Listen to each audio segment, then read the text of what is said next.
At Sierra, discover great deals on top brand workout gear, like high-quality walking shoes, which might lead to another discovery.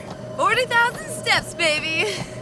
Who's on top now, Karen? You've taken the office step challenge a step too far. Don't worry, though. Sierra also has yoga gear. It might be a good place to find your zen. Discover top brands at unexpectedly low prices. Sierra, let's get moving. Raise the rudders! Raise the sails! Raise the sails! Captain, an unidentified ship is approaching. Over. Roger. Wait, is that an enterprise sales solution? Reach sales professionals, not professional sailors. With LinkedIn ads, you can target the right people by industry, job title, and more. Start converting your B2B audience today. Spend $250 on your first campaign and get a free $250 credit for the next one. Get started today at linkedin.com/campaign. Terms and conditions apply. This is Optimal Relationships Daily. Why is it hard to talk about feelings? Part 2 by Keith Wilson of keithwilsoncounseling.com. Working backwards, we begin the tour in the third facility, where labels are put on and the feeling is either sent out to others or kept in the warehouse. Feelings often get mislabeled. There are thousands of feelings words. If you don't talk about your feelings much, you're not going to have a great vocabulary to choose from. You might say, for instance, you're angry, when a better word would be piqued. Having the right word changes how your message is received, as well as your own understanding of the feeling. Here we encounter a problem inherent in using words. If you don't know what a word means, you can look it up in a dictionary, but all you'll find there are other words. Look them up, and what do you get? Still, more words. There is never a point where you get to the actual thing in itself. That is to say that no matter what word you choose as your label, angry or piqued, it will never completely capture the feeling as you experienced it. For that, we need to go to the second facility. As inadequate as words are, it's harder to understand things without them, and impossible to talk about them. The second facility is where you get to put together the raw material with memories of similar experiences before words are added. This part works a little like searching Google by image rather than keyword. The raw feeling enters, and the hunt begins for others like it from the database of memories. It pulls up all the times people stepped on your toes in the past, including all the times they figuratively stepped on your toes. The logic is a personal one, using a secret algorithm. In this logic, you are the center of the universe, and everything's happened for, or to, or because of you.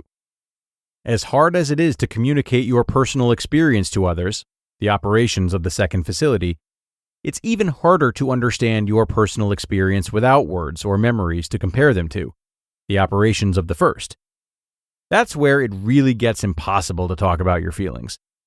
So, anyone who claims that they can talk about their feelings is wrong. There's always a point beyond which they can't, because feelings originate in that place beyond words and personal understanding.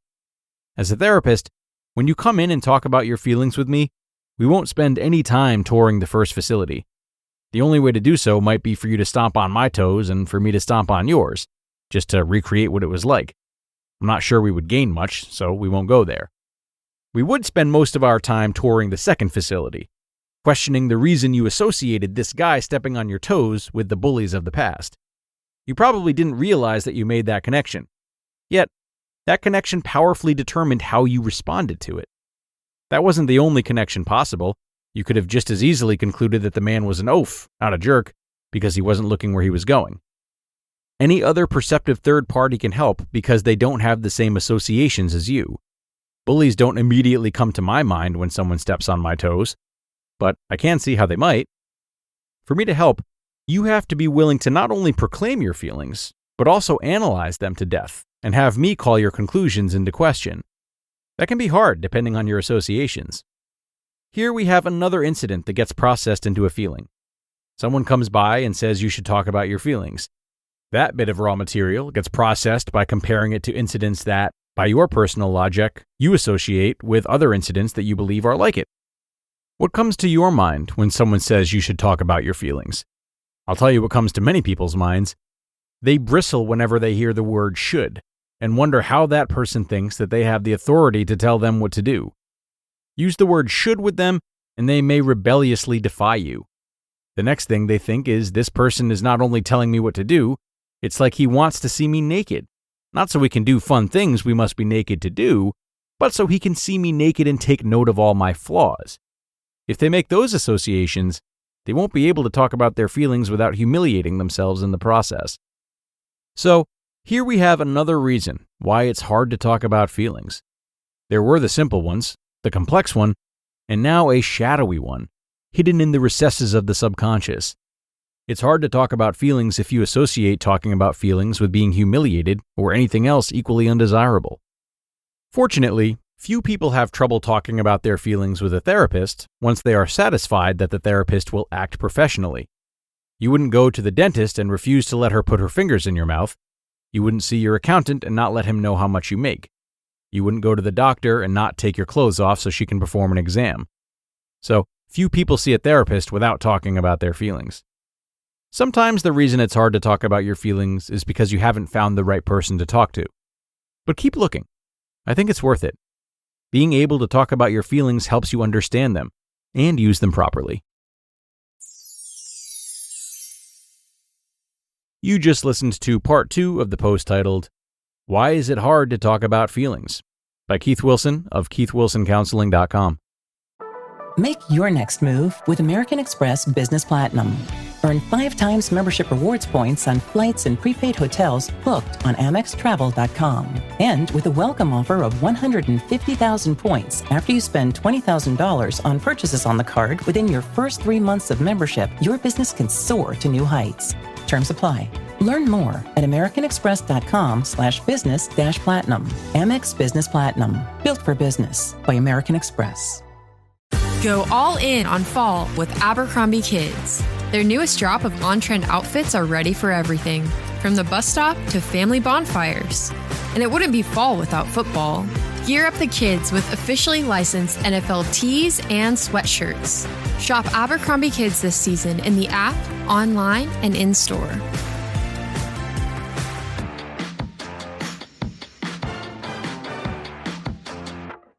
And thanks so much to Keith for this terrific post. So much to like here in both parts 1 and 2. And I was particularly taken by the note that he just ended on. Maybe you haven't found the right person to talk to. So this is interesting and something to consider from a few angles. On the one hand, there is a lot to be said about people providing us with a sense of safety and curiosity, reinforcing us when we express our feelings. On the other hand, we mustn't shame ourselves for not being able to do that. And we also have to lead the charge ourselves sometimes. Choosing to be vulnerable without permission, and through this, doing our best to invite someone else to do the same, regardless of whether or not they reciprocate. There's a balance there. But I think that what holds true regardless is the fact that your ability to express your feelings and to have somebody ready to listen to them is never gone. It's not too late.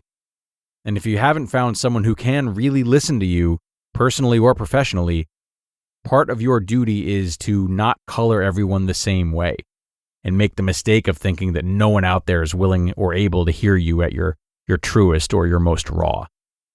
So that's going to bring us to the end, everybody. Thanks again to Keith for this wonderful post, one of my favorites that I've shared here on ORD, I'm sure. Have a great rest of your day, and I'll see you again tomorrow for more, where your optimal life awaits.